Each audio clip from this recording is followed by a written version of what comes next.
Hello everyone, today I'm going to be telling you my myth for this assignment, and before I get into it, just a little bit of a heads up that this story does include murder as well as suicide, so if that is a problem you can just go ahead and move on to a different video. I totally understand. And I would also just like to let everybody know that this story does have a lot of different variations of it, so the variation that I'm telling may be different than other ones that you may heard because there's just, like I said, there's so many variations of it. So today I'm going to be telling the story of La Llorona, and I hope you all enjoy. So the story of La Llorona takes place in Mexico. It is a very common Hispanic myth that is told especially to the younger population. So it all starts off with a young woman named Marie. Marie grew up in a very poor family, although she was beautiful, but she was growing up in a very poor family, so growing up she didn't ever think that she would marry into wealth intentionally. But that'll change when one day a young wealthy man came along and he actually took notice of Marie before she took notice of him, and the two eventually started dating, which led to marriage. And her family was so very happy for her. I mean, not only was she marrying a handsome young man, she was also marrying into a family that they knew would provide for her and her kids if she ever decided to have any. And his family, on the other hand, his name is not very well known, but his family was relatively disappointed in him. I mean, they were happy that he was in a happy relationship, but at the same time, they were disappointed that he was marrying into poverty. So their families had different very points of view on their whole relationship, which kind of ended up weighing on it in the future. But the two, like I said, they got married, and she eventually became pregnant with twins.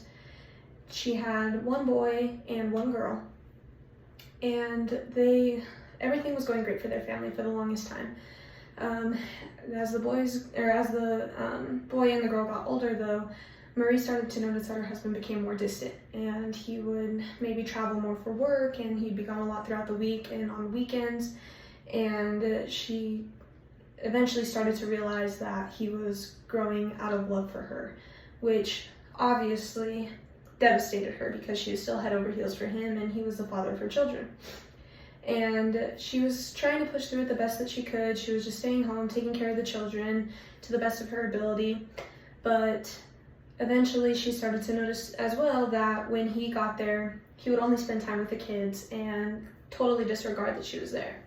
So they had a conversation about it one day about how they were both feeling, and she expressed some of her concerns to him when he decided to outright tell her that he has been seeing another woman while they were still together. Obviously, this devastated Marie because, as I previously stated, she was head over heels for him. Again, he was the father of her children, and he really just lost the love for her and went and found a younger and, in his words, more beautiful woman. Now, this sent Marie into a very deep depression, as one might expect. She was having a hard time getting out of bed. Her husband had now left, yet she still had to take care of her children because her ex-husband was more concerned about his new mistress than he was about his children. So she had the weight of, the mental aspects that were going on in her brain, as well as her two children that were young and still relied on her very much.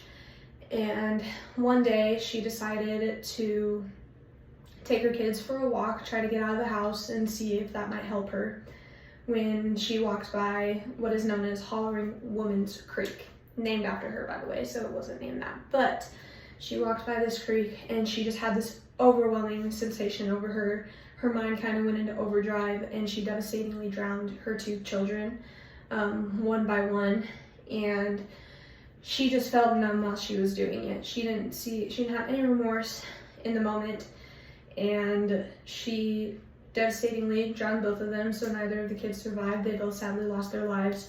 And when she kind of took a step back and realized what she had done, she was dumbfounded that she could have done anything like this because she loved her two children greatly. and she never wanted to hurt them, but it was her mental state at the time that just went into overdrive. And the guilt that weighed on her was so overbearing that relatively quickly afterwards, she also drowned herself in that same creek. And now, that's the main story of it. This is a very common myth told in Hispanic culture, like I stated, and so a lot of families tell this to their younger kids, saying that if you ever hear weeping coming from the woods or from any body of water, to never ever go towards it, and that if you do hear it, then your fate is already sealed, because she is trying to avenge her two children by taking other people's children and doing what she did to her own. So her life goal is basically to avenge her two children that she devastatingly drowned in that creek. And her name was Marie, but the story La Llorona got its name because it translates to the weeping woman. So again, if you hear a weeping woman, you're never ever supposed to go towards her or supposed to acknowledge it. You are instead supposed to just get out of there as fast as possible. But I hope you all enjoyed my myth telling, and thank you so much for listening.